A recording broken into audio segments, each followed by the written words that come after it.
So this is my my first quick capture video, and I'm also going to be answering the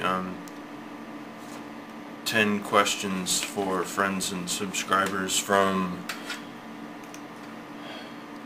Azriel's Judgment. I'm going to be using annotations for the questions, so you won't actually hear me read those in the video. I'm just going to give my answers.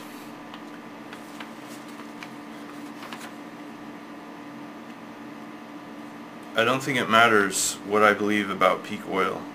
We have the computational resources necessary to accurately predict the current and future profitability of oil.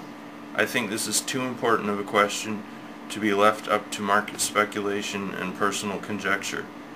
What concerns me is that humans tend to habitually engineer this type of scenario, and it's usually the resultant uncertainty that causes economic catastrophe. Once again, we have the technology to model and define the scope of our global impact as a species. So I think it's clear that we already have these answers. It's just that we're not applying them to our industrial activity. If we did, it would probably mean a 95% reduction to the economic activity of first world nations and an end to everything technological we've accomplished since the advent of mechanically assisted agriculture. As much as we claim to know, genetic science is still a relatively nascent field. New discoveries are being made every day. Each has the power to alter the current paradigm of understanding. Therefore, I judge the risk to be extremely high and the potential benefit very low. Most of the problems addressed by GM technology are socio-political in nature, not the result of genetic characteristics. Attempting to solve them indirectly with limited understanding will most likely only compound the problem, so my answer is no.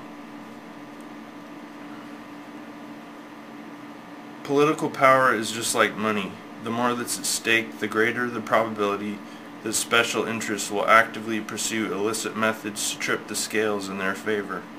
To me, this question is like asking, can we trust the banks with our money? I think the recent credit crisis shines some light on that analogy. Who would honestly answer yes to this question? I'm going to skip it because I think it's absurd. That's up to the law to decide. Do I respect the rule of law? No, I respect the rule of reason, but that doesn't exclude me from judgment under the law. Likewise, laws are only valid if they can be enforced. The concept of an empire is fundamentally flawed. Any political system that relies solely on conquest and domination to persist will inevitably collapse. The USA, however, is not exclusively an empire. I think that the empire aspects of America will collapse, while the greater communal and cooperative elements will slowly supplant them. Yes, it's called a tribal system, and it worked exceptionally well in America for hundreds of years before the general psychosis and genocidal tendencies cultivated in Spain and England were foisted upon Native Americans. Self-defense is the only kind of violence that has ever made sense to me. But even that term has become ambiguous thanks to modern warfare and manipulative politics. Problem solving implies strategy. Violence, however, implies brute force. These are ultimately two divergent paths. One leads to progress, the other to destruction. Humans seem to be the only species capable of choosing between the two, but they can only make the right choice if they are united and believe in the possibility of a better future. This is a great summary question and touches on many of the previous points. Yes, I do believe in a hypothetical one right way to live, but that is something that human civilization needs to discover collectively. Any attempt to create such a system artificially is going to fail. Energy cannot be created or destroyed. and neither can a system that allows that energy to interact in the most efficient manner.